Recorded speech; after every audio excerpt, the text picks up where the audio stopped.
Chapter 103.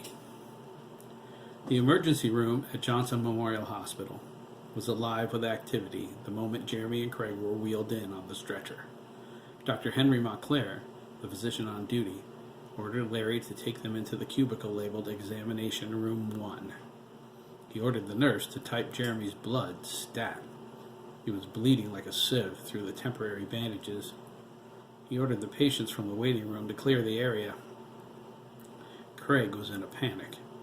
He felt Jeremy through their mind links slowly slipping away. Jeremy desperately tried to hang on.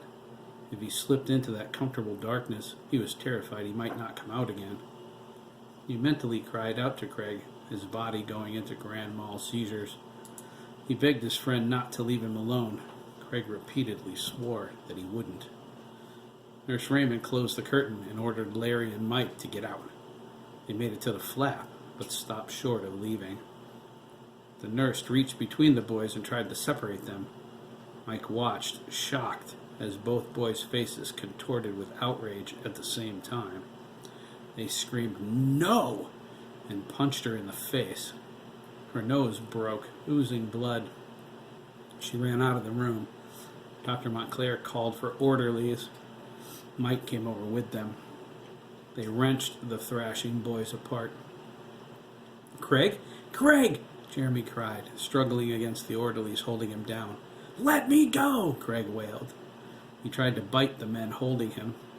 One of them was his uncle. Craig looked like a wild animal. Mike thought his earlier guess was right. His nephew was losing it. "Should I sedate them, doctor?" Adele Weisenberg asked, reaching for a syringe. "Severe trauma, loss of blood, shock?" Dr. Montclair asked. "I think not. Restrain them. Where's the blood for the boy with the broken arm?" "He's O negative, doctor," Adele replied. "We're out. Somebody's calling Rockville." "Wait," Mike interjected. "My nephew. He's the same type." "Where are his parents?" Dr. Montclair asked. "Somebody will have to sign the release forms." "I'll be doing that, doctor," Nancy said. She appeared in the doorway with the court papers in her hand. "I have guardianship over me grandson." "Nurse Weisenberg?" Dr. Montclair called. "Yes, doctor," Adele replied. "I'll get Nancy the paperwork. We go back many years." "I didn't ask for a life story excerpt, nurse." The orderlies holding Craig wheeled the bed he was on next to Jeremy. Mike stared as the boys perfectly clasped hands without looking. Christ, what's going on here? Jeremy and Craig stopped struggling once they were back in physical contact. The doctor unwrapped Jeremy's broken arm. Mike winced and he backed away. The bones were sticking out. Blood poured down his arm, pooling under the doctor's feet. Dr. Montclair grabbed above and below the break. With a quick snap and a loud crunch, he set Jeremy's arm. Jeremy and Craig screamed.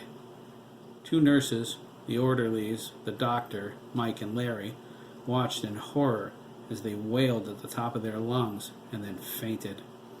"Good Lord," Mike whispered. "Are you positive about your nephew's blood type?" Dr. Montclair asked. He didn't have time to be stunned. "It's barely reading, doctor," warned the nurse, taking Jeremy's blood pressure. The other nurse, applying direct pressure to his wound, glanced over. "Mike!"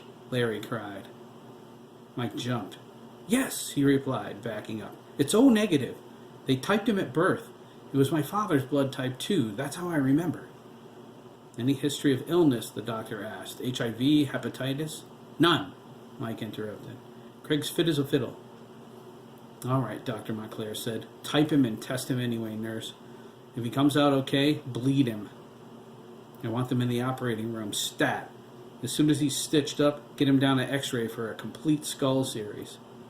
"Doctor?" the orderly asked. He was a big man, struggling to separate Jeremy and Craig's hands. "I can't get their hands apart." "Then put them on the cart together," Dr. Montclair ordered. "Just get moving."